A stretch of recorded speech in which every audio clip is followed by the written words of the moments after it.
Okay. Yeah.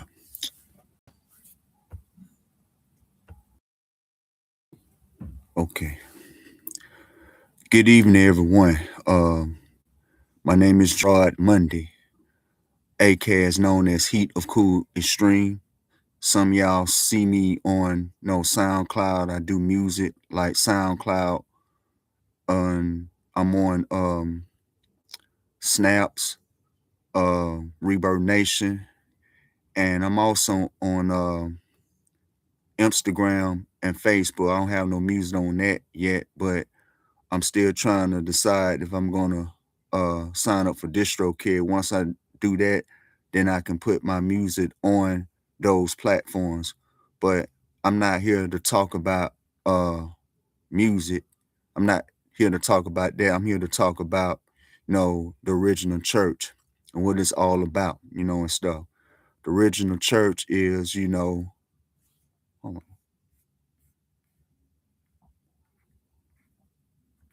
all right, sorry. The original church is us, play your place, outdoors or anywhere. That's what it's all about. But the church building is not the original church. It's a man-made thing. So I'm going to explain more about my story and how I went to church and stuff. Uh, I went to church as a kid growing up in Atlanta and going to a church up the street for a while. You stayed on Bankhead called Sound Doctrine. I was there and I don't know, I didn't even know what was a Christian and disciple all about. So what I did, I just listened to the sermon and listen to the sermon. Oh, what's up, Vic? Not much, man. Listen to the sermon and I didn't understand what the preacher was talking about because I was little. And I seen people in the church, shouting, hooping, and hollering and running down the aisles and stuff. I didn't even know what was going on to the point that I did the same thing. I didn't even know what I was doing because I was young. So we went there a couple of times, me and my mom and my brother. So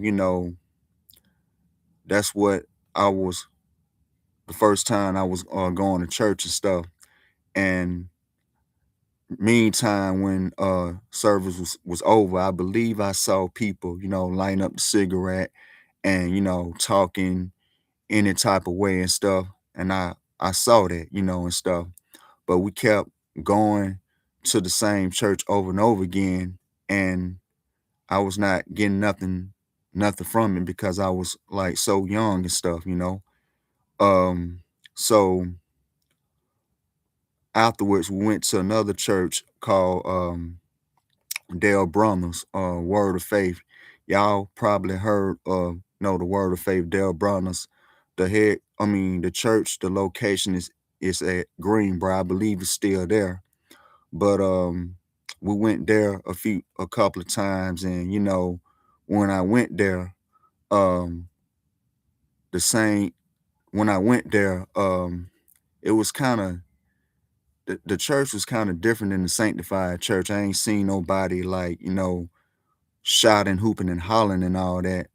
It was just like a normal church place. So me and my brother, my mom went there a couple of times, and it was it was the same thing. It was a bunch of blacks there. I only saw one white person in the choir, and I seen another lady that was like, singing on stage. I'm not sure if she was light skinned or biracial, but at the time we went there and we heard, I think his name is Dale Brunner preaching the word uh and stuff. And I still didn't know what was a disciple and Christian was all about because I was still young. So we went there a couple of times, and we continue to go there. And I liked and I enjoyed it.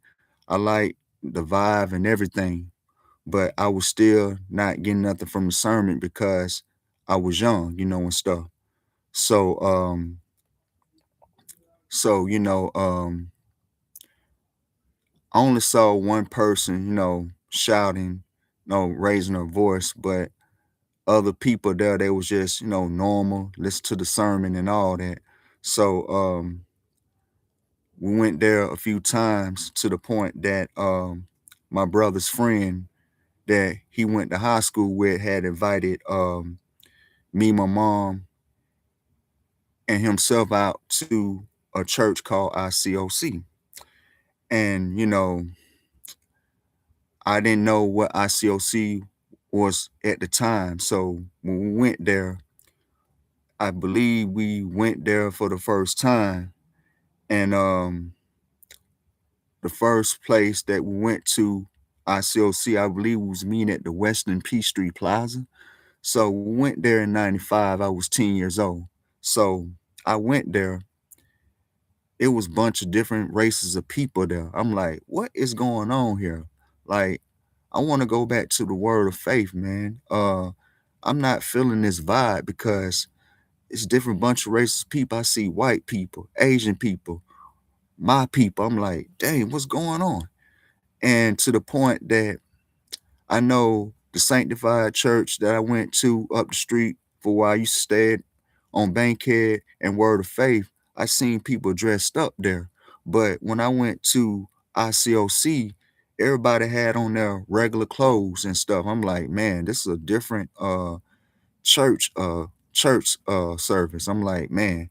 So when church started, they started singing. I'm like, man, this type of singing is different than the word of faith in the sanctified church. Cause I remember I remember in the sanctified church, people used to like sing and clap and somebody was playing the organ. I remember the same thing at Word of Faith. They was singing like a normal choir and somebody was playing the piano, the drums and the instruments. But when I went to ICOC, um, at the Western Peachtree Plaza for the first time, um, they was they was singing, but their totally singing was kind of different. Like they was like at a concert and stuff. So I'm like, I was thinking to myself if I could remember, because I was so young, I was 10, that I'm like, man, we're gonna visit this church one time and go back to Word of Faith. So me and my mom, I believe, went back to Word of Faith and we enjoyed the service and stuff. And she had like a friend of mine, visit the church a couple of times with her. Um, I'm just gonna say friend of mine, and that's that. Then to the point that I was thinking about why my brother's not coming back to Word of Faith. So my brother's friend had reached out to him and they started, studying the Bible with him and he was going over the they was going over studies with him to the point that we visit ICOC a couple of times. I'm like, man, why are we keep going back to this church, and stuff. So when he was studying the Bible a couple of times on that day in 1996, he became a disciple in 96. So I was thinking to myself, okay, my brother had joined this church. I'm not feeling this vibe. I'm not feeling this to the point that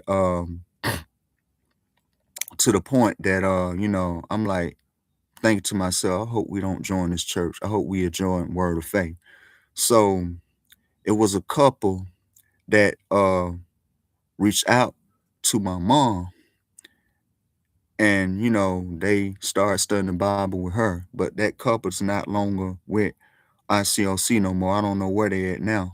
So we start, coming out and, hearing the sermon and all that. Then they mention a disciple, then they mention a Christian. So I was hearing like, okay, disciple and Christian for the first time. So I was trying to understand what that's all about. So So, they studied the Bible with my mom, and to the point that she understand the studies, and then on that day she became a disciple in 1998. So I was not happy visiting ICOC. So I started coming around, um and I was still not used to it. But before that, when my mom was visiting, she was talking to one of the members saying that she was visiting for the word of faith. This was before she became a disciple.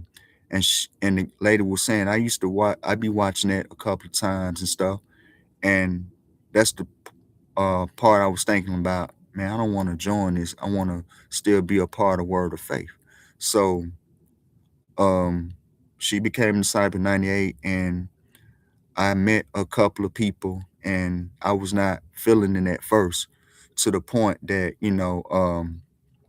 I was 10, kind of like, I would say grew up in the church, sort of like a, kingdom kid and stuff.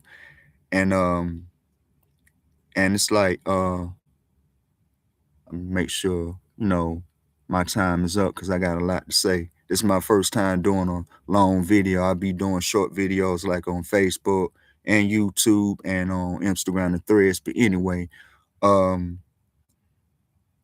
I started meeting people, and I was not feeling that first, to the point that, I was young. I was horse playing with a couple of teenagers and kids and everything, to the point it was one of the guys saying, y'all need to stop playing around. He was being serious.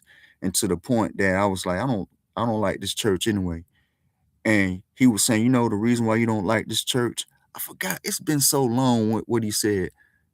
Maybe he was saying it because I don't like to be disciplined. I don't know. So I met this couple, and they still part of the ICOC today.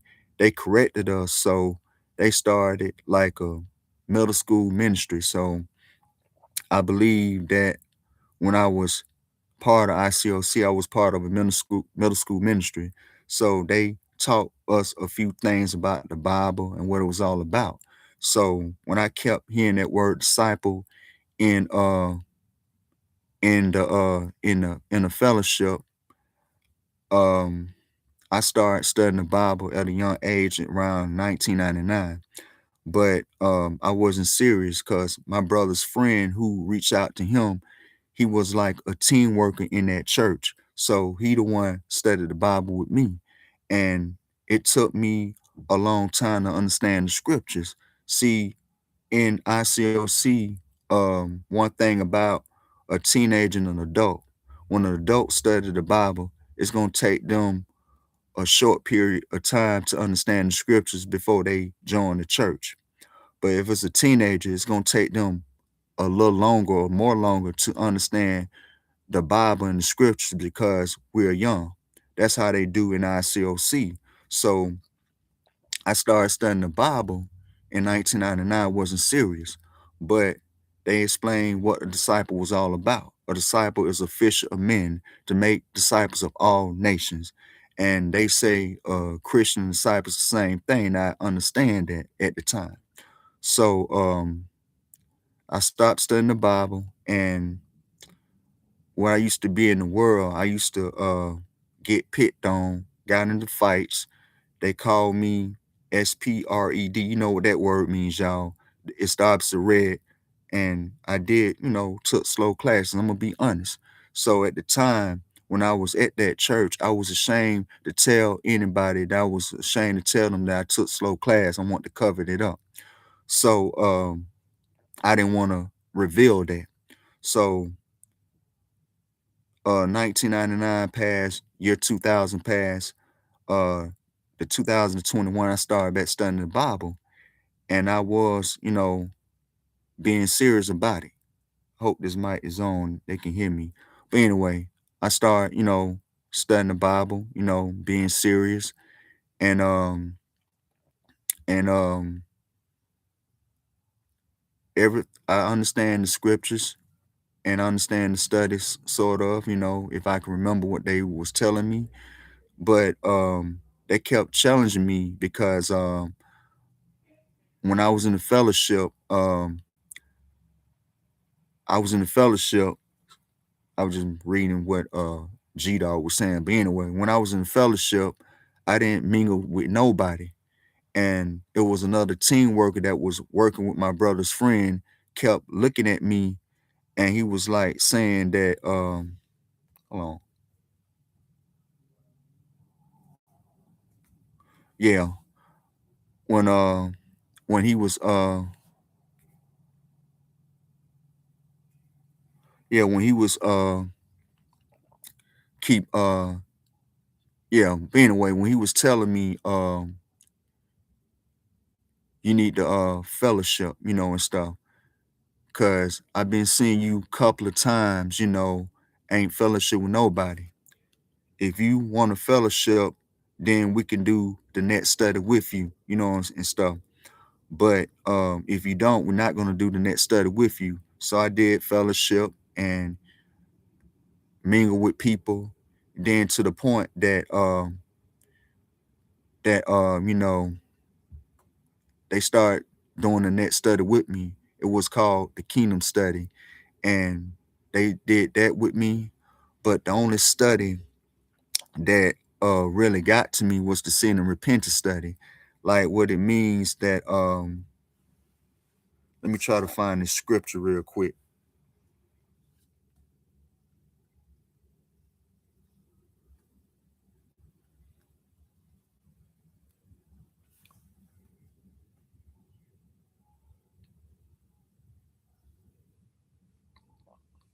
I'm trying to find the scripture.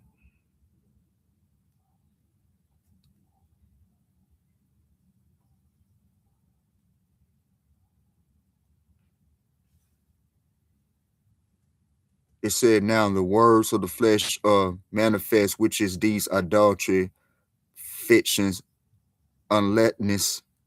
Now let me try to find. Uh, there we go.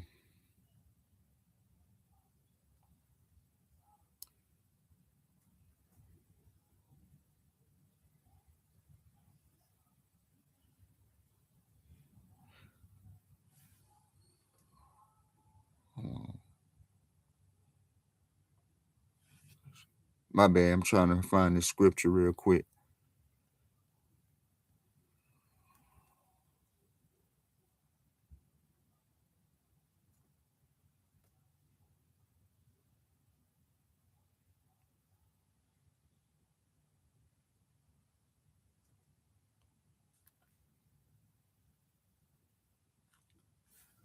If I can remember.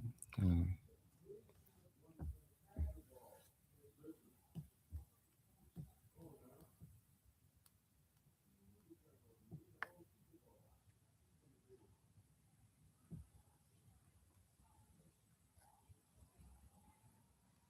Here it is. The acts of the flesh are obvious: sexual morality, impurity, debauchery, idolatry, witchcraft, hatred, discord, jealousy, fits of rage, selfish ambitions, dissensions and fictions, and envy, drunkenness, orgies, and the like.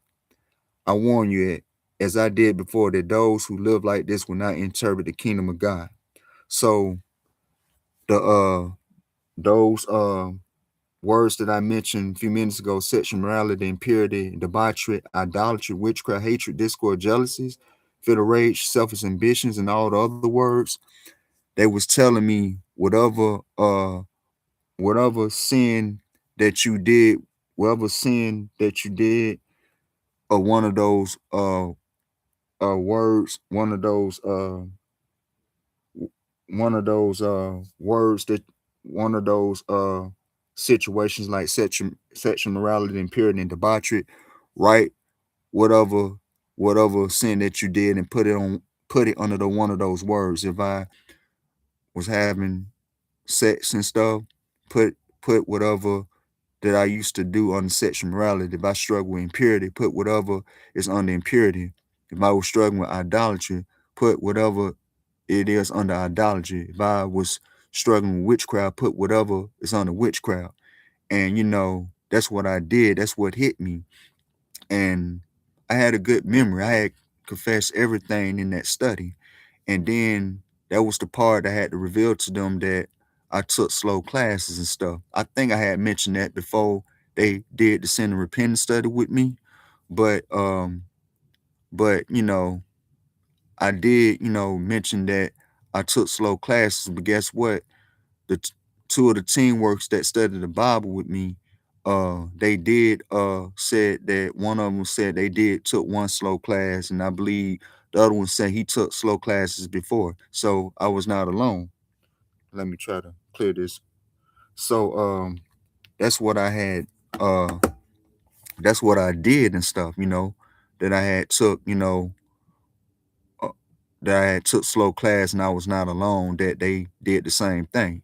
So the thing that kind of got on my nerves when they were studying the Bible with me, they kept challenging me to, get better and better in order for me to become a disciple to join the ICOC. But, but I almost stopped studying the Bible because they was uh doing all these challenges for me to get better and stuff.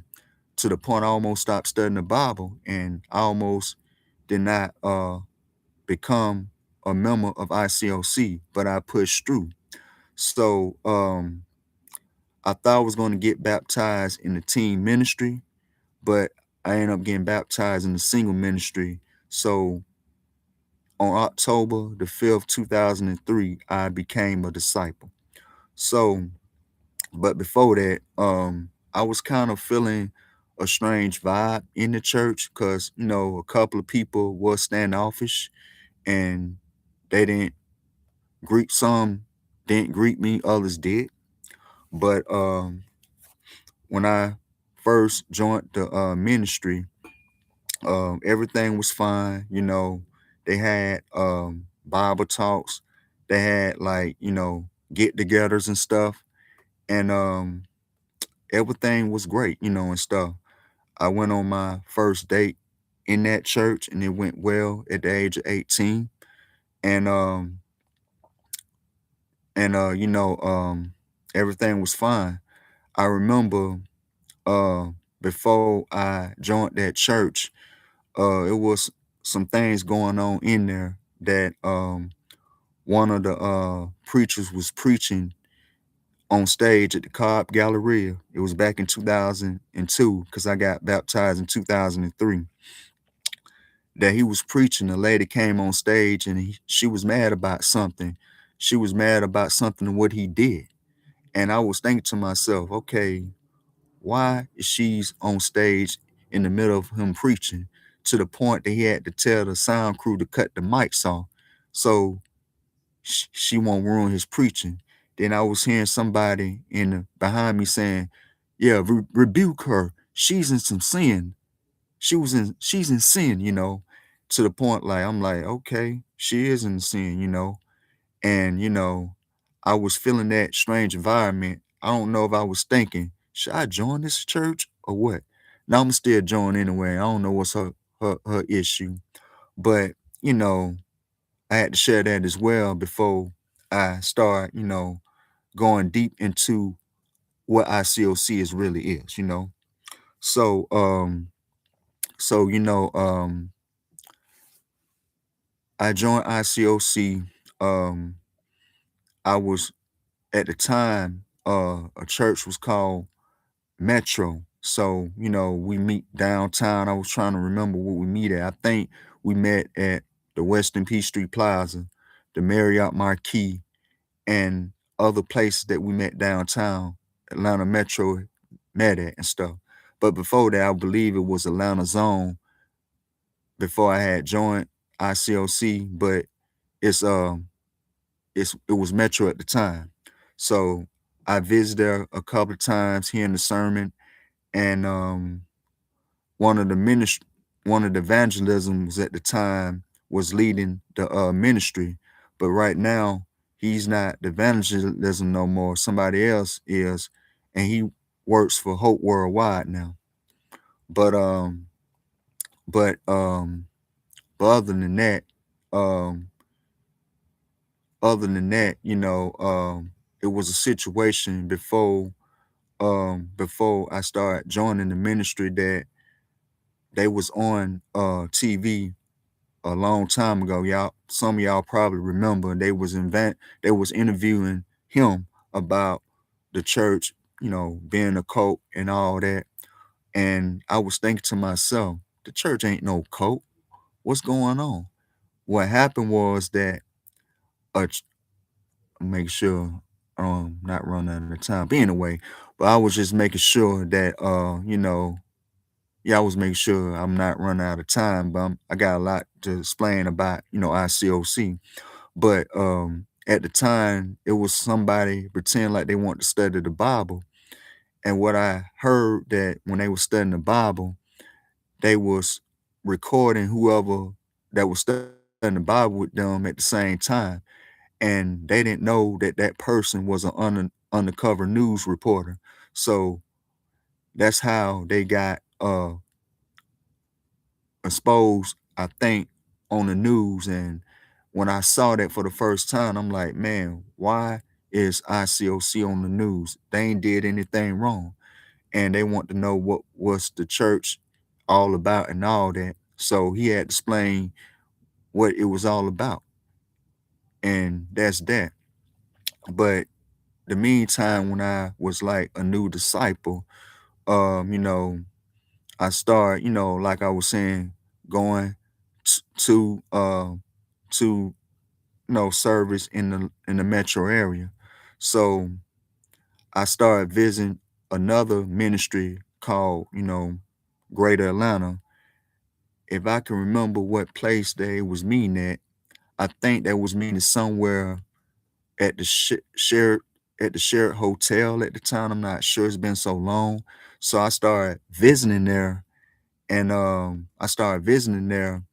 and everybody there was like young, around my age. I was like 19 or 20 when I visit Great Atlanta.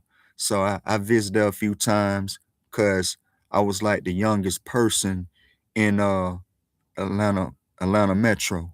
So I went there a few times and I visit the church a few times. I'm trying to figure out who was like the leader there at the time.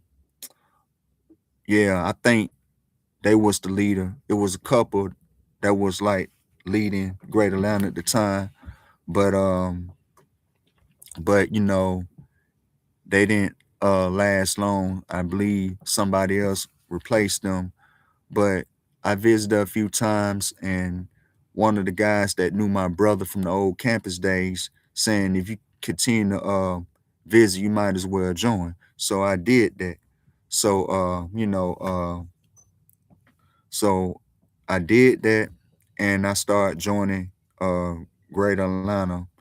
And when I first started being a new member there, people was standoffish, and some greeted me. A couple of people greeted me in that ministry, others didn't. So I just did not pay them no attention. So I started visiting a few times, and I can't remember who was the evangelism there at the time, but now I remember evangelism called, Mike Patterson, his wife. They took over, and they cleaned house, and I started joining the Great Atlanta. So I went to a couple events that they had there, like singles retreats, uh, men's midweek, and sometimes in women's midweek they had split up. And other times uh we've been together and stuff. Everybody was together. So I started being part of Great Atlanta from 2004 to 2019. So, I started going on dates in the ministry, and they were saying you cannot date nobody that's not part of the church. So I trusted and I believed that. And to the point that I was thinking to myself, why can't date nobody that's not outside the church and stuff that's not part of ICOC but another ministry? I really don't get it. I was thinking to my head at the time. I was thinking in my mind at the time, my head, I was like, maybe they're right about it. Not to be not to date somebody that's not part of this ministry that are, outsiders. So it didn't bother me at the time. So, I kept going to Greater Atlanta.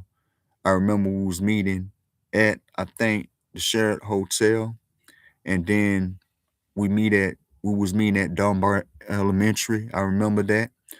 And then to the point that we started meeting at a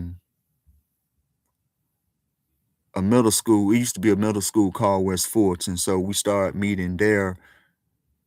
It was not West Fulton, it was an all boys school. I can't think of that name, Academy. It was a academy school, all boys school. So we met there. So I kept going a couple of times hearing the sermon, and it's like it's like when I hear the sermon, I was listening to the sermons, and I was not feeling something was not feeling right what they were saying and stuff. Like they was going too far to preaching. I'm not gonna call the names out, but uh like one or two evangelism that was preaching, when they preached the word, they was like going too far with it. And I really didn't understand why they can go overboard sometimes, to the point that I was questioning myself. And I thought about this when I was like young in the ministry. I was like thinking to myself, is this the right church to be at? They call themselves the kingdom, da this, da that. And I thought to myself, yeah, this the right church. I don't know why I'm thinking negative about this church. So, I mean, I just brushed it off, and I was thinking to myself, yeah, this the right church. They preaching the truth, but sometimes they get overboard. They're not perfect. I was thinking about that at the time, to the point that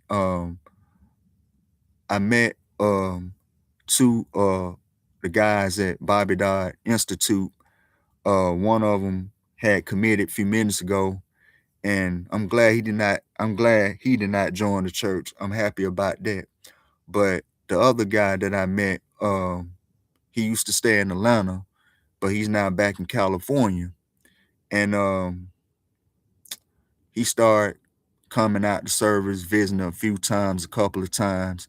And then I'm glad I was in his studies, because one of the guys that was part of Great Atlanta, formerly known as the Path now. So the Path used to be Great Atlanta, now it's the Path. And Atlanta Metro used to be Atlanta Metro, now it's Bridgepoint. So one of the guys who I used to room with was opinionated. He even mentioned himself. I thought he was gonna be in his studies, but thank God he was not in his studies. If he was in his studies, he was not gonna make it. So he studied the Bible. He became a member of ICOC back in 2007. So he became a disciple, and no, we became close friends. We like more than friends, we like brothers and stuff. So so so including the other one as well. So he he started coming out, and enjoying the fellowship and getting something from the sermon, to the point that he was feeling the strange vibe in that ministry. So, he was feeling the same thing I was feeling, people being standoffish and don't want to greet you and all that. And it did not phase, but I don't believe it did not phase him or me. So we kept visiting a few times and hearing the sermon, to the point that he was feeling the same thing from the back from two of the evangelisms that I'm not gonna even mention. And he was feeling that some ain't even feeling right, or what they're talking about, because they're going overboard about it. So so so he was feeling it, And to the point that it was a few times we had to go up to them and confronted them about something that they said that defended me or something that they said that defended him. And then they apologized to it. They apologized to us of what they said. And, that's what we did, to the point that we met another guy. He started coming out in 2012 to Greater Atlanta. No, the PAL. It used to be Greater Atlanta. And he started studying the Bible and he became a disciple. So when he became a disciple, we didn't meet him at we didn't fully introduce him, do some introduce ourselves to him at the time. But when we first heard him speak for the first time, he was former military, how he used to be in the military. He shared his conversion story to us and everything. So we start um meet meeting him for the first time, including the other guy that I'm close to. We start, meeting, conversating, and getting a chance to know him, and stuff. So we start continue, go on dates with the sisters. I mean, with I would say the women in the church, had great conversations and all that, to the point that the guy that was formerly military was really feeling a strange vibe as well. But before that, they think, see, one thing about ICOC, let me tell you, break this down. They think other churches is not the true church. They think they the true church, which means they're not. I'm just being honest with y'all. So so they think they the only church speaking the truth, which means they're not. So he started, feeling the strange vibe in the fellowship, what they were saying, what the evangelism was saying on stage, to the point that he had to pull me and I don't think he even pulled me and the other guy who I'm close to the side, but we talked on the phone and he was explaining about, the reason why um I'm trying to remember what he was saying.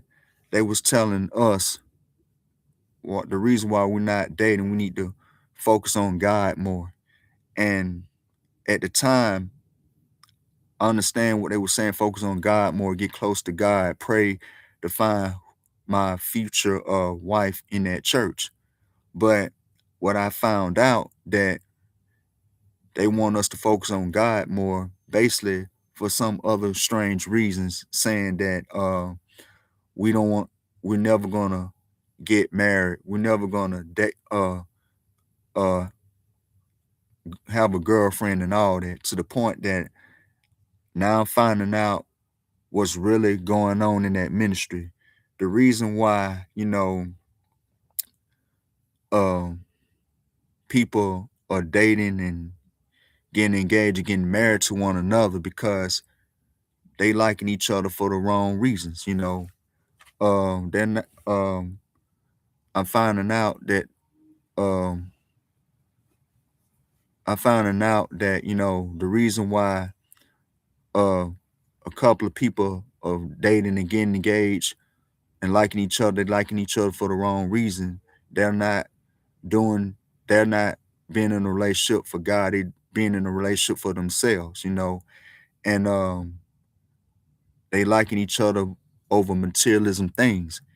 They're not liking each other because they love God. They liking each other for the wrong reasons. I seen it all in ICOC. And I see it all in ICOC, to the point that I seen divorces happening and people who are dating each other, dating one another, that didn't last. And I was questioning myself, okay, the guy who's in the military at the time, he's really telling the truth of what's going on in ICOC. And, public warnings was happening, like people was doing something with each other behind closed doors. And I remember back in 2014 that that one of the evangelisms was bringing everybody together, and he was trying to explain he wanted to get everybody together because it's something that he didn't want to tell us, to the point that excuse me, to the point that um one of the members was saying, explain it to the church, please explain it to the church what is going on in ICOC. He didn't want to explain to us or what's going on, to the point that I forgot what he had said. And everybody was leaving, they was going to other ministries. And I was thinking to myself, should I leave ICOC to go to another ministry, or should I stay? To the point that, I decided to stay. Um, at the time, a friend of mine who I baptized in '07, he moved back to California, and he was visiting a ministry out in San Francisco. And in San Francisco, they had house churches, and that's what original church is all about. It's house church. And outside, anywhere, any place, is the original church. We are the church. The church building is not the original church. The church building is a man-made thing. And the question is, if we the church, I want to understand why y'all still want to go to a church building. I don't understand that. You can commit on this topic if you want to, why you still go to a church building if we are the church, and your homes and anywhere is the original church. I want to understand why y'all still go to a church building. I'm not sure, but that's what it's all about. And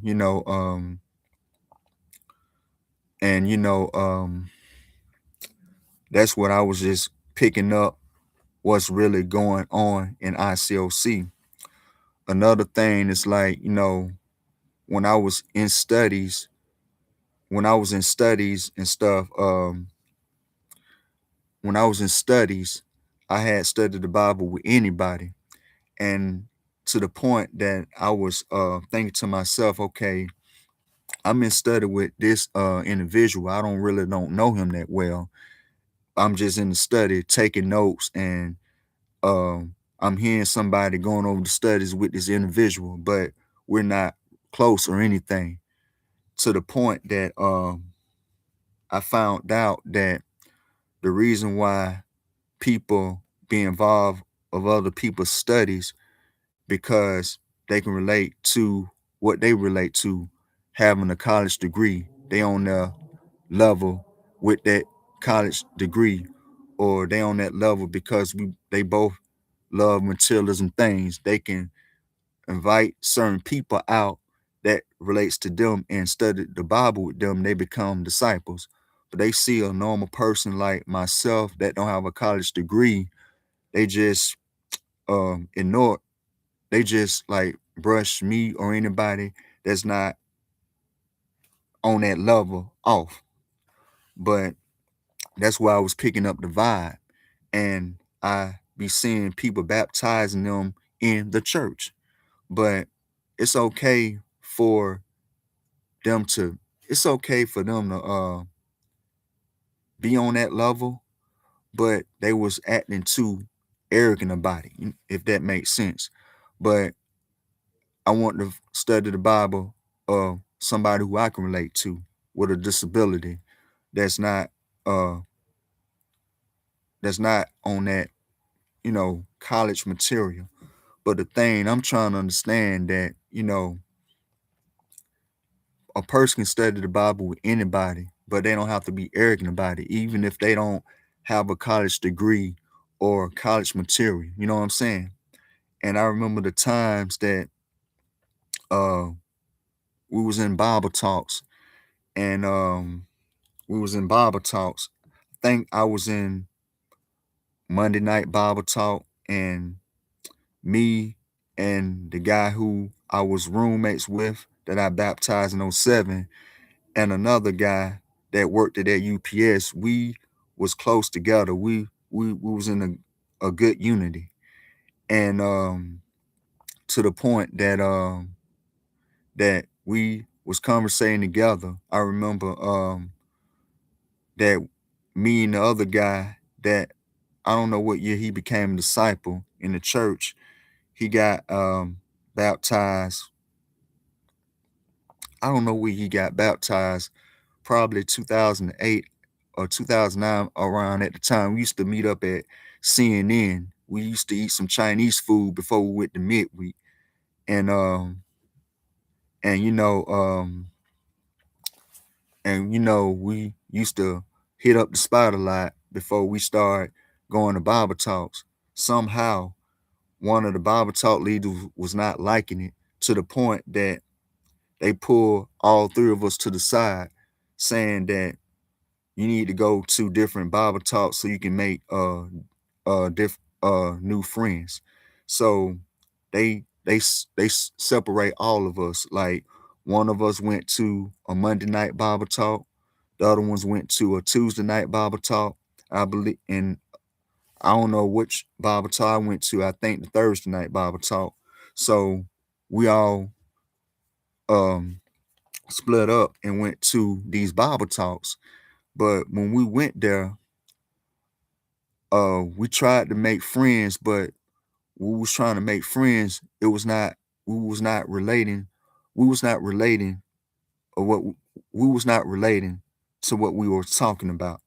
So at the time, I didn't know at the time, but to the point that it was getting old, to the point that I was like, should I should I stop going to ICOC, or should I stay? And I remember before that, this is the it was one of the days that I had an interest in one of the women that was there. She had like a disability. I don't know, she had a learning disability. I don't know what her disability was about. I used to, I used to conversate with her a lot, had great conversations with her most times in the fellowship. And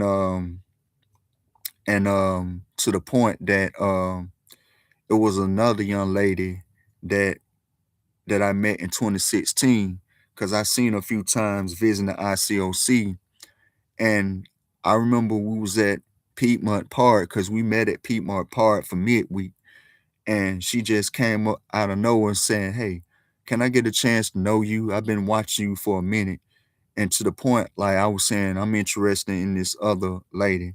And she was like, she had left me alone, to the point that we went to some restaurant. I can't remember what we went to. We all sat together, fellowship, and we was conversating about something I don't remember, to the point that she leaned her head on my shoulders. I was like, get off of me, and stuff, because I was interested in the other uh woman and stuff, to the point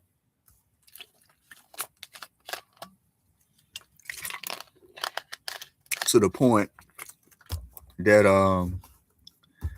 I finding out from a friend of mine who was in the military, telling me that she see you as a friend. She want to like somebody that can put her in a nice home, buy her a nice car and all that.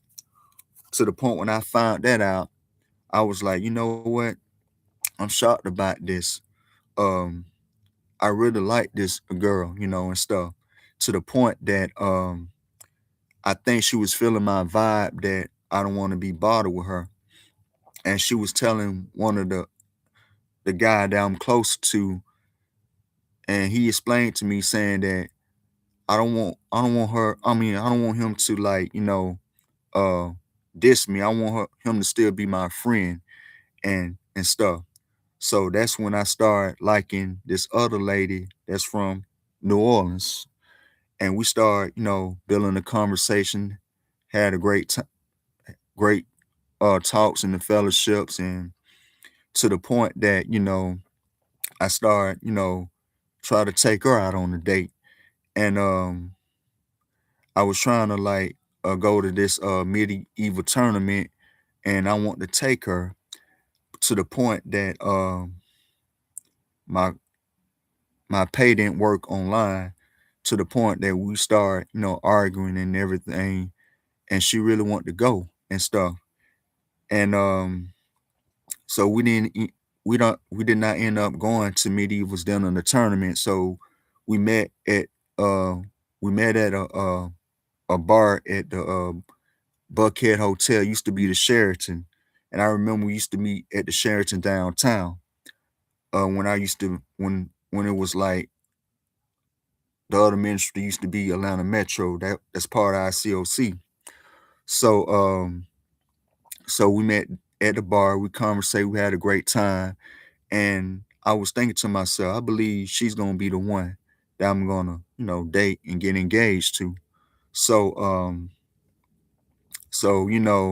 I kept building with her more, and I was asking her, do you wanna go on another date with me? I'm trying to remember uh I'm trying to remember we was trying to go to a restaurant. She was like, no, I'll think about it, to the point that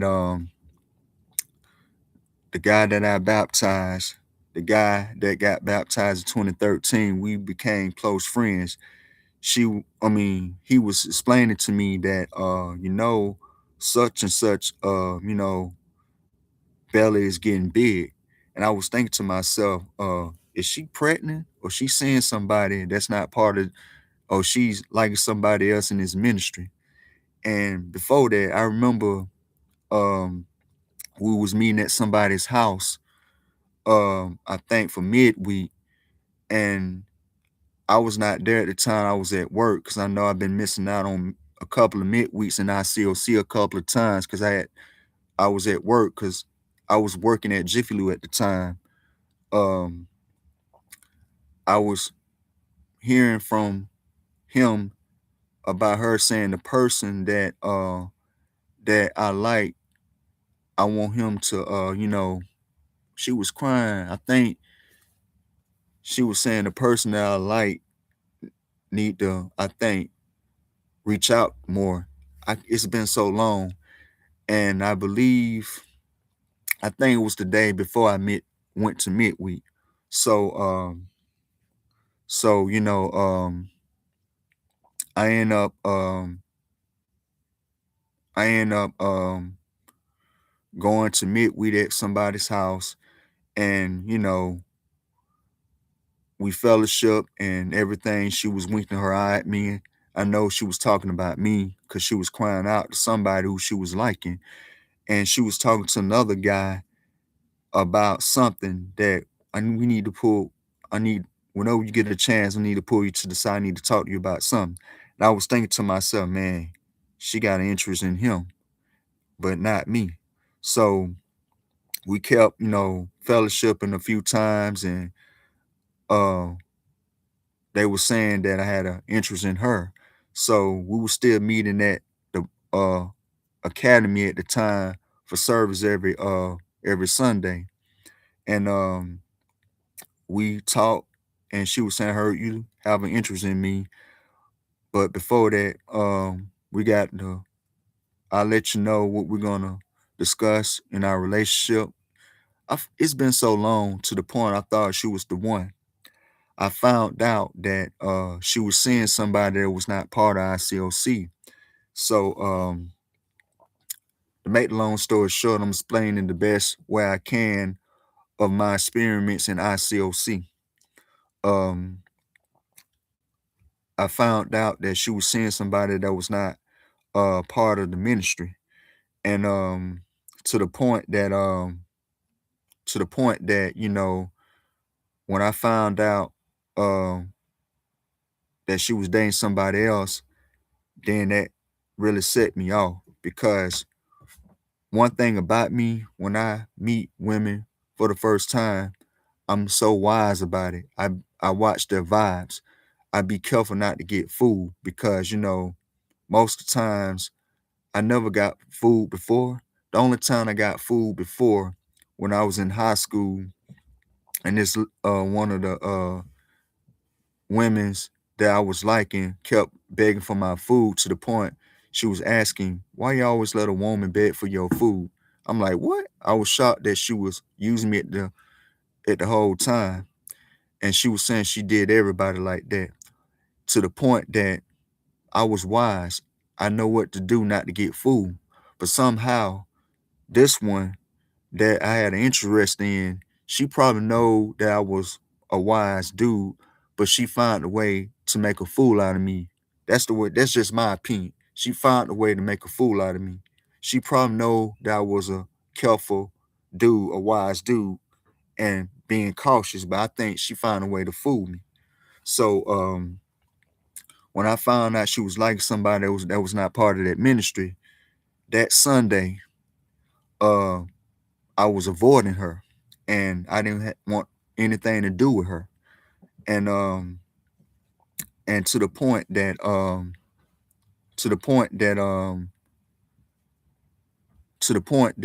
just looking at the minutes because I got a lot to confess about, lot to confess and be open about the church that I used to be a part of. But anyway, she used to be a part. I mean, what I'm saying, she had texted me saying, "I seen you was trying to avoid me in that ministry. Uh, is something going on?" To the point saying we need to talk in person about how I'm feeling. So I remember we going. I remember that to the point on that day in 2019 that this is before I left the path to go back to my old ministry, that that I had pulled her to the side. No, I had text her saying that I'm about to leave the path. She was saying, "You about to leave? We need to talk about this." So that day, we talked outside the parking lot. Um, I think Best Academy, whatever that school is, on Donnelly Hollowell, formerly known as Bankhead, saying that I was telling her straight up, we're gonna be associates for now on. We're not gonna be friends because I know what I heard what happened and stuff. And she was saying she would respect that. And we need to talk about you more about you leaving the path. And we never got a chance to talk about that day leaving the path because the path is part of ICOC. Um, I'm sorry if I'm confusing y'all guys about ICOC. I'm explaining the best way I can, but I'm about to break it down what it is and stuff and how it started it. But anyway, so um, we never got a chance to talk about me leaving. So I was thinking about the flashbacks what happened in 2014 while they was leaving the path, and I explained to the evangelism that day, and me and another guy who I baptized went up to him and explained him straight up that I'm about to leave the path. I'm about to go back to my old ministry because feeling I'm not feeling the love and the respect in the path. And he was shocked, he was sad that I'm leaving. And I believe he was sad that more people had left the church and stuff. So I explained what was going on. I was like, the reason why I'm leaving because this ministry is standoffish. I be seeing these cliques and stuff of certain people fellowship with certain people that's on their level. And he was not, the way he was looking, he just felt sad because, his preaching, his teaching, whatever you call it, was not, I was not feeling of what he was saying in the while he was preaching. Same with the other guy. So I was telling him straight up that the reason why I'm leaving because I be seeing people baptize people that's on their level, or they have a college degree, or being material, materialism, and that type of thing. So hope I ain't going off the air. But anyway, so we end up leaving. Me and the other guy, we went back to Bridgepoint. But I'm gonna break it down to you about this. ICOC is a religious organization. If you get a chance, look up ICOC, research about it. It's a religious organization. Uh, the person who started the first the city that started the ICOC was in Boston, Massachusetts. Then it started in other cities like Atlanta, Chicago, Detroit, Texas. I think Houston, Texas, all of that. And then the ICOC started some churches in Africa. That's when they had, mission trips to go to Africa.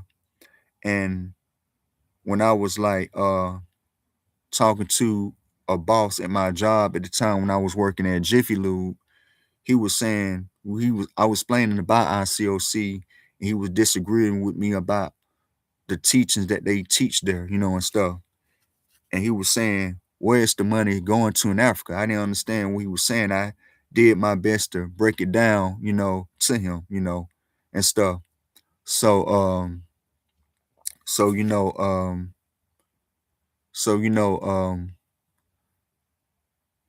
I don't know if I did my research why they was doing mission trips over there, but I know why they did that. They did they planted churches overseas just to confuse them as well with the teaching, with the gospel. That's what they was doing, to my opinion. They plant churches overseas just to confuse those people in the country with the teaching of the word. So that's just my opinion about mission trips and all that. But other than that, um, ICOC is a religious organization, and to the point that the guy who I'm close to was telling me more about a disciple and a Christian. I thought that a disciple and Christian was the same thing. It's not. Disciple is a fisher of men making disciples of all nations. Christianity is a different teaching. Actually, Christianity really started in Ethiopia, but that those people, I'm not going to mention that race, decided to steal Christianity and made it into their own teaching. And I'm just being real. And the person who started this ICOC thing is Kiltman King. Something I'm going to research myself about him. He started this whole ICOC thing. I remember the time that when I was in the church, they wanted you to stay with roommates so they can hold you accountable if you struggling with sin and temptations. At the time, I agree with that. I want somebody to hold me accountable, but to the point that when I got when it was getting old, I was like, this dang roommate thing is not it's not all that helpful. They think if a person stay by themselves, they gonna struggle with their sin, with their purity, with anything. To the point that's not the case. You stand with roommates with one another, y'all will struggle and stuff. It's not that helpful. But staying by yourself is helpful and stuff. It's a mind control thing. And to the point that it was times that I missed church from ICOC. I had to work. And one of the guys who I used to stay with got on my case saying you need to be uh it's important to come to church. The fellowship is important than your job. And this and that. I understand you have to work, but the fellowship is important. Tell your boss, if you can have Sundays off so you can be a part of the ministry. To the point that at the time when I was part of ICOC that I want to have Sundays off so I can be at church. And the evangelism who I had like a deep talk about leaving, he told me one time to tell your boss that you go to church, that I can like go to church first, then go to work afterwards. And I tried to do that, but it's nothing that I can do. And they think if a person miss service like the end of the world for them, they get on their case about it. No, you know what I'm saying? And at the time, my stepfather was telling me that, you have to do what you have to do. If you can't be at service, that's fine. What do you think about God think about that? And when he told me that, he told me the truth. God is not worrying about you being at service. He worrying about your heart being there. You know what I'm saying? Because a lot of people be going to service for the wrong reason anyway. It don't have to be ICOC, it can be any church because their heart is not there for God. You know what I'm saying? So so I had experienced that in ICOC, and people that I know experienced that. I seen people come and I see people go, and stuff. I'm one of them. And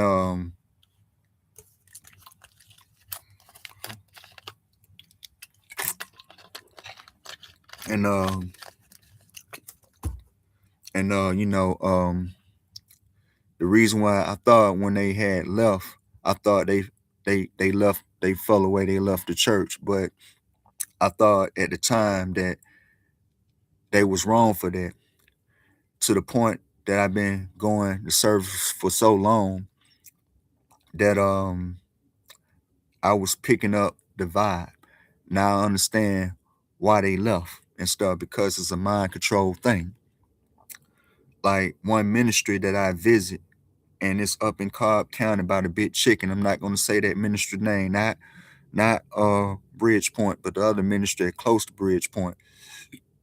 Excuse me. That's worse than the path. That's worse the Bridgepoint. When I went to visit that ministry for the first time, I felt a lot of strange vibes up in being standoffish.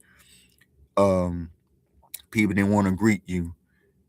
They was even worse than the two ministry I used to go to, because they really, really upscale in that stuck up college upscale environment. And I heard that from one guy that used to go to that goes to Bridgepoint now, saying that ministry people be driving Rolls Royce, fancy cars and all that. And I'm like, dang, they be having that, they be driving that, going to that ministry. I'm not sure that I'm not sure if their heart, if I'm not sure that's what they like, and they still like glorify God, or they was just uh doing that for materialism things, doing it for the materialism. But anyway, I visited that church a couple of times. Some people did fellowship with me, others just went walked past by me. So um I never joined that ministry. I visited there one time, but I'm gonna explain that ministry there had like a pool table, a game room, and all that. But the other ministries that was like in the black in the community, like the hood where I used to go to church, called the Academy, the PAL, they didn't have that. That's like a red flag right there, sign of racist. And it will, and in ICOC, it was kind of like that, be honest. So I was picking up that vibe, and stuff. And someone was not seeing right about that. So, at the time, I thought that a church building was the original church and stuff. And to the point that I went back to Bridgepoint, and back in 2019, everybody was excited to see me and see one thing about that ministry. They're more um welcome and lovely than any other ministry, than any other church and stuff. So everybody knew me because that was the first ministry that I was a part of. You know what I'm saying? And and they welcomed me back with open arms, and I fellowship with people that knew me when I was growing up in the church. And some of them was, standoffish, but it didn't phase me, including the other guy who was my roommate. We went back. He kind of seen it from a few people, but other than that, everybody was welcome. So, I started back, being in a Bible talk there. Um, I visit a ministry down in Clarkston where I used to stay in Tucker and stuff a couple of times. That was part of Bridgepoint. But up north of Bridgepoint, we meet at some church in Marietta, not too far from Quick Trip, is like across the street from it, or actually down the street from it. Uh, I think Zaxby's that we met. That's where we met at. But before that, we met at another building over there by King Memorial. But I don't know what happened to that. So we started meeting in Marietta. The Bridgepoint did. They started meeting in Marietta. So I went back there. Like I was saying, everybody opened me with open arms, to the point that 2020 started coming. The pandemic had happened. So we met for a few times. We had to practice social distance and everything. I was working at the CDC at the time. Uh, oh, cool, man. I appreciate it, man.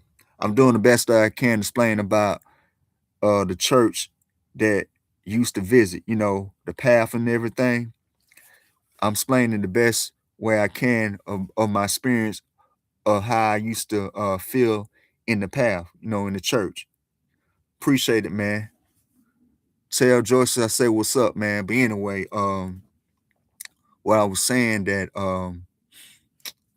I visit the church, Bridgepoint, but when 2020 came, when the pandemic started, we had to practice social distancing. So we did that a few times, to the point that the pandemic got bad. So we had to like watch service at home online until the pandemic was over.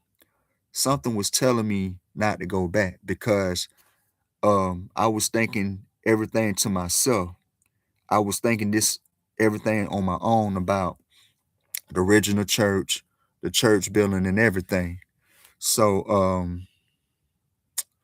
I was thinking to myself, God was telling me, do not go back. Um, the original church is at your place outside, or it can be at a coffee shop. That's where the original church be at. And I remember when I was in ICOC, we used to have house churches a couple of times, but the meantime we meet at a church building.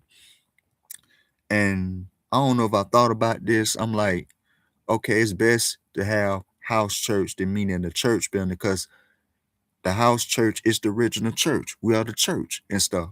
Not no church building. Church building is a man-made thing. So, they didn't do that. So they continue to meet at a church building. So when the pandemic was over, I decided not to go back, and stuff. So I started watching, Bridgepoint online, getting something from the sermon online, and committed a few times, encourage somebody that preach or do communion. I encourage them online. I visited a few times when I felt like it and stuff. And but other than that, I was telling the guy who I had baptized straight up that the reason why I'm not going back because a church building is not original church. We are the church, and anywhere we go is the original church, including outside. God's church building is outside, and that's what it is. It did not say nothing, I think, in the scriptures about no church building, because back in the biblical days, Jesus met in house church. They met in house church, so that's what they did. But and stuff like that. But I don't understand to this day why churches these days want to meet in a church building. I don't understand that. But where ICOC used to meet at, like the hotels or a school, was the original place to be at, not a building. So I made a decision not to go back because it was nothing but the grace of God that those two guys who became a disciple, that's my close friends, told me the truth of what was going on at ICOC. I did not do it for them. I did it for myself. I had to figure out myself what was going on in there. And I figured out on my own. I'm like, yeah, man, something ain't right. You got to date a woman in this church, but not outside the church. It's like dating somebody inside the ministry is like a slave mental mentality. But dating somebody outside the church is like you'll get rebuked for that. I seen people who date somebody that was not part of the ministry. At the time, I was not. I was thinking to myself, why they dating somebody that's not part of his ministry? But now, I'm proud of them. Congratulations. Y'all did your thing. And for the one, I'm talking about the ones who dating somebody that's not part of ICOC. They're not part of ICOC no more. I'm proud of y'all. Y'all did the right thing of not doing what they were telling you to do in ICOC. So um so that's that so that was the time I was figuring this out on my own. And for the people who still go there, I feel bad for them. I love them. I respect them. I even feel bad for my family that, that's still part of that. I just love them. I respect them. But, they got to research the truth about church themselves. I'm not going to tell them that what to do is their decision, and that's that. Um, so, that's how I'm experienced about, church. It was a time, I don't think it was last year, that the ICOC is not the uh only only church be asking people. I have not seen you in a while. I have not seen you come into church in a while. Cause I used to do that when I was young. If I see somebody that was not in church, I'd be asking them, have not seen you came out in a while. Everything is okay. And they said, yeah, I had to start coming for a minute. I had to spend time for myself, I had to get myself together, something what they said, to the point that I thought to myself, you know what? If I ask somebody that they have not come out the service in a while, they're gonna snap at me because it's none of my business. I never got snapped on before. I had to figure that on my own. Like, ask somebody they ain't come out service in a while. It's not my business between them and God. So, our other churches do the same thing. The reason why I said that because when I was on the Route 183, I don't know, I was going home at the time.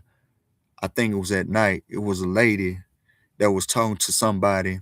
I don't know what church she goes to. And whoever she was talking to was like asking her, you have not came out of service in a while.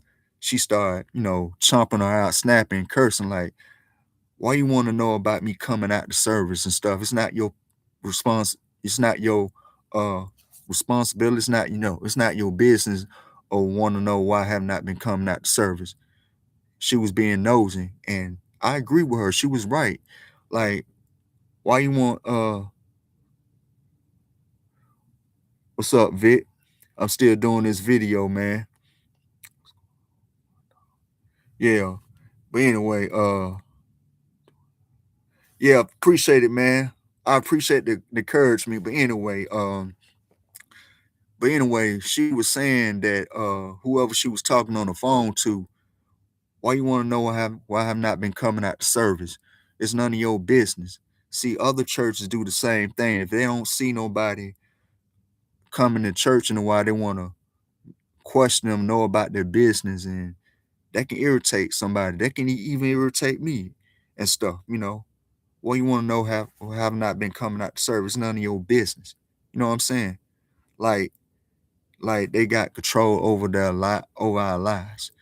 And it was a part that another thing I forgot to mention. If a person don't be open to one another about a situation, it's gonna build up in them, and it's gonna lead to them like falling away and stuff.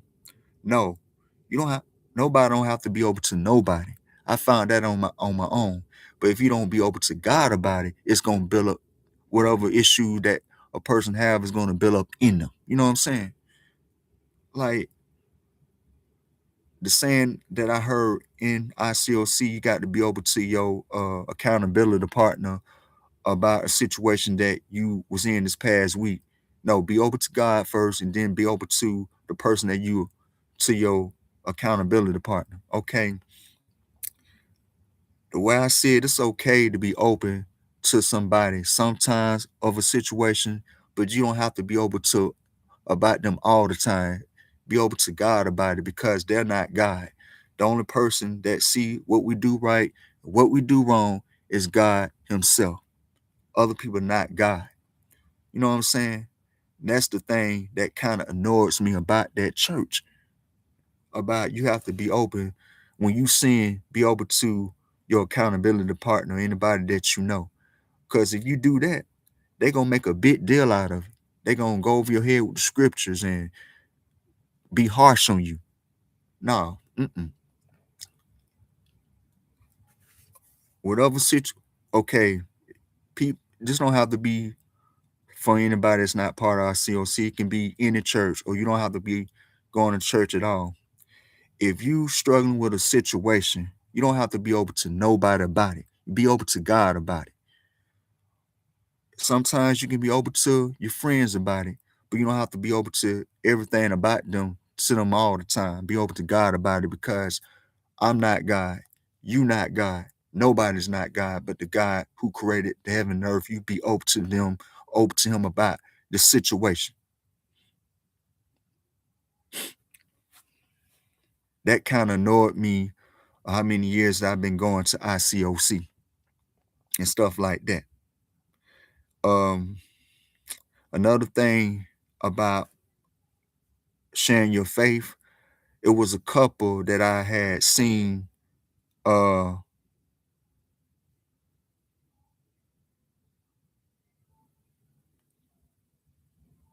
oh, his name is Peter. His name is Peter.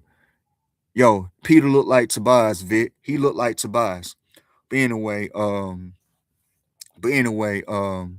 what I was saying about sharing your faith. Understand one thing I do agree with the church, the so-called Kingdom ICOC, is believe, repent, and be baptized. That's what I did. Go make disciples of all nations. But it was a couple that I saw I think a few months ago, I think last year or this year, they had experienced their situation with ICOC, and they explained what their what they was feeling in that ministry. And they were saying when they share their faith to people, they're not sharing their faith to uh teach them they teach them the Bible. They're not sharing their faith talking to them about God. They sharing their faith to recruit people to come to ICOC so they can, you know, make so they can make more members to join a false organization. That's what it is. And I do agree with that. And they are right about that. Another thing I do agree with them, I don't understand why they still do that. Sharing your faith don't necessarily have to be inviting somebody out to service. Sharing your faith is like explain them about the Bible, explain them about God, and that's it. I don't have to necessarily means that you invite them out to service, but they still do that anyway. You know what I'm saying? I still don't understand that. But these days, I have not talked nobody about God at the time, but I'm gonna talk to them different about God when I share my faith. I'm not gonna share them about ICOC anything. I'm gonna share about God, the scripture. We're gonna have a regular conversation, and that's that. So uh, you know, um, now I know why church building is not original church. It's a man-made thing. It's part of the system. And some of you do agree with me. Some of y'all probably don't agree with me. So if you don't believe me, look that up. And that's that. So another thing that I want to mention is like what's another thing I was trying to mention about? Uh Another thing that I want to mention is like it'll come back to me, but I know that's how I experienced my how I experienced about church and what it's all about. Oh yeah, another thing that I learned, I had to research my own. Some of y'all ain't gonna believe me when I say this about God. Some of y'all will believe me, probably agree with me or disagree with me. I've been taught all these times that God is watching over you. You think he's a man in the sky and everything. No. You think God is watching over us? No. He's within you. So God is within, not without. So if y'all don't believe me, look that up and stuff. Because I thought all this time, I believe that God was in the sky and watching over us. No, he watching inside of us, what we do right and what we do wrong. I thought he was watching over us, I'm talking about from the sky, what we do right and what we do wrong, what we do good, bad, or ugly. No, he's watching inside of us of what we do right and what we do wrong, and that's that. So if you don't believe me, research about it. I did research it before. I'm gonna research it again. And do your research yourself and all that.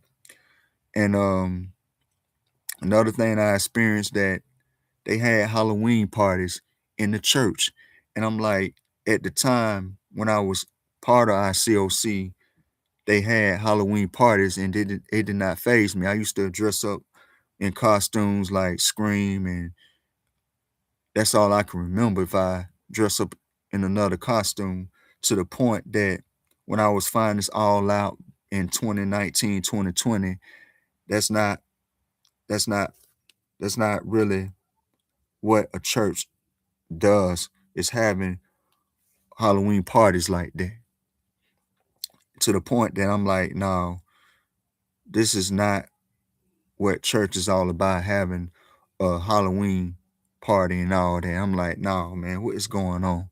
To the point that I'm glad that a friend of mine told me about this, and the other guy that taught me better, taught me as well, because he was self-educated before me and the other guy, we became self-educated. If it wasn't those two, I would still be in that ministry confused today. So uh, I'm glad that I figured this out my own. And God does not belong in a church building. And by the way, I researched about that this past weeks. I had looked up church building source, space, or just obstructions. Number two, remember the Bible never mentioned a building called church. Number three, the Bible says no place on worship uh, a man made. Number four, important Bible verses about the church not being a building. Number five, Is the Catholic Church a man-made thing? Yes, it is. Number 6, God's building, God's building versus man's building. Does it, does it, yeah, God's building versus man building. Number 7, God building versus man building. Number 8, God does not live in a building that man made. And the last one, Hebrews 3 verse 4, and every house is built by someone, but God's building is everything. So if you want to research about these things, I'm going to go over it again. Number 1, you can research about church building, scarce space, or just obstruction. You can look up number 2. Remember, the Bible never mentioned a building called church. Number 3, you can look up number 3. The Bible says no place on worship is man's made. You can look up number 4, 35 important Bible verses about the church not being a building. You can look up the 5th one, the it's the Catholic Church a man's made thing. Or you can look up number 6, God's building versus man's building. Or you can look up number 7, God's building versus man's building. Or you can look up number 8, God does not live in a building that man made. Or number 9, Hebrews 3 verse 4, and every house is built by someone, but God's building is everything. You can look up those nine um nine uh nine you know nine things that talks about God does not, about a church building is not made by God but made by man. So I researched about that yesterday. And also I have a scripture that a friend of mine had sent to me that used to be roommates with. Let me see if I can try to find it. I hope I'm not confusing nobody. I'm just explaining about my experience about church and what it's all about. I'm going over again. The original church is us, our house, or anywhere, but it's not a church building that man made up. I'm just going over it again.